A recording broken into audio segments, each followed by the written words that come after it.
Ya, keluarga Indonesia, balik lagi bersama kami di Kompol Keluarga, masih membahas tentang bagaimana mengajari anak berpuasa, tapi yang menyenangkan gitu ya Mbak Ayu. Tadi kita harus kreatif, harus juga bisa menahan amarah, harus juga mengerti anak ini, kemampuan dia untuk bisa menahan diri sejauh mana. Kadang-kadang mungkin kalau kita terlalu dipaksakan, mungkin ini pernah juga, mungkin waktu aku kecil ya, nggak tahu Mbak Ayu, minum ngumpet-ngumpet, jadi berbohong gitu kan. Nah, saat menemui anak dalam kondisi seperti ini, apa sih yang harus kita lakukan? Tanya, haus ya, kan tadi udah janji mau puasa sampai jam segini gitu kan. Justru gunakan itu sebagai satu sarana untuk mendiskusikan makna yang jauh lebih dalam dari puasa itu sendiri. Kalau misal tadi berhentinya pada puasa itu menahan pingin makan, menahan pingin minum, menahan lapar, menahan haus. Kalau sekarang bisa naik ke konsep bahwa Allah Maha melihat, walaupun lagi nggak ada ibu atau ayah, tapi ada Allah, melihat nanti Allahnya. Puasanya batal, sayang dong sia-sia gitu. Mau nggak udah puasa, padahal minumnya sedikit, tapi nggak diukur puasanya. Itu diskusi-diskusi gitu yang dibangun dengan anak, sehingga anak punya insight bahwa oh ya lebih baik tidak gitu. Itu sebenarnya kan kalau kita kaitkan puasa dengan si psikologi ini kan ada yang namanya satu konsep di psikologi itu namanya delay gratification. Jadi menunda keinginan atau menunda satu reward untuk mendapatkan satu hal yang lebih besar nantinya. Nah, si puasa ini sebetulnya kan kurang lebihnya adalah latihan untuk delay gratification.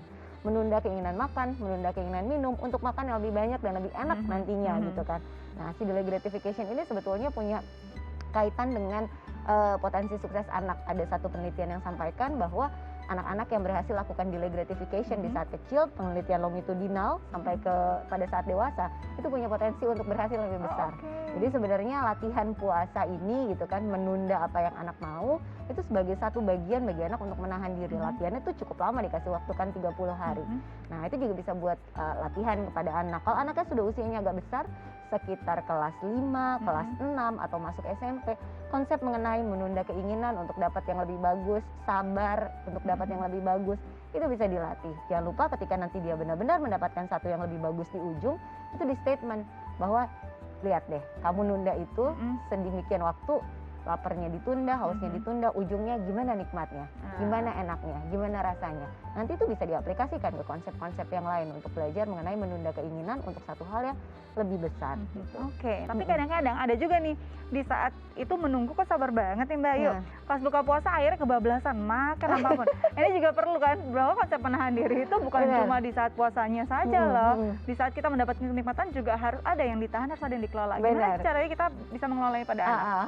Kemudian sampaikan, biasanya memang pada saat puasa pingin ini itu semua dibeli, semua disiapkan gitu kan. Saat buka puasa umumnya gitu yang terjadi kan makan 1, 2, 3 sudah kenyang, seketika kenyang, kemudian makanan ada banyak.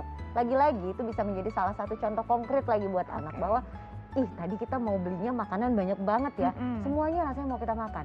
Tapi setelah buka puasa baru minum teh, kemudian makan kue atau makan kurma, udah kenyang. Ini gimana ya? Jadi mubazir nggak ya? Nah, masuk lagi sebetulnya di situ ada diskusi tentang ini sebenarnya gimana. Nah, ambil lagi pembelajaran dari situ. Besok kita siapinnya 1 atau 2 yang paling kamu suka aja gimana? Iya, dan Mbak Ayu ini terakhir lagi. Bulan baik berbuat baik. Kalau bulannya yang bukan bulan Ramadan gimana? Gimana ya caranya ini bisa di-maintain di bulan lain juga bisa jadi pribadi yang seperti ini? Benar. Nah, itu sebenarnya kan PR-nya bukan buat hanya anak-anak ya, tapi kita secara konsisten kita juga, melakukan ibadah yang sama baiknya pada saat bulan Ramadan di bulan-bulan yang lain begitu kan. Ya nggak apa-apa kalau misalnya sudah selesai berpuasa, kemudian tanyakan ke anak gimana, enak nggak puasa? Nah, ini udah bagus. Di bulan berikutnya bangun pagi biasanya kan sulit untuk dibangunkan sholat subuh, tapi karena harus sahur kan mau nggak mau harus bangun. Nanti setelah habis puasa, selesai lebaran, kebiasaan-kebiasaan baiknya jangan dilepaskan. Kalau pembentukan kebiasaan kan 30 sampai 60 hari itu akar-akar kebiasaan baru muncul.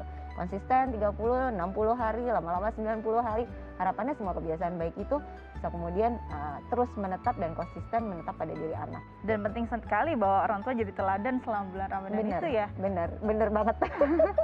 Itu tantangan tersendiri Itu buat orang tua. tantangan. Jadi kalau dari tadi kita bicara gimana anak, gimana orang tuanya juga untuk bisa mencontohkan kita nggak kalap juga selama buka Benar. puasa, kita bisa menahan diri juga selama berpuasa. Itu yang jadi PR penting. Semoga nih Ramadan ini sepanjang Ramadan bisa kita lalui, apalagi tengah pandemi memang harus di rumah saja. Jadi bisa jadi Ramadan yang lebih khusyuk lagi, bisa jadi Amin. Ramadan yang bermanfaat.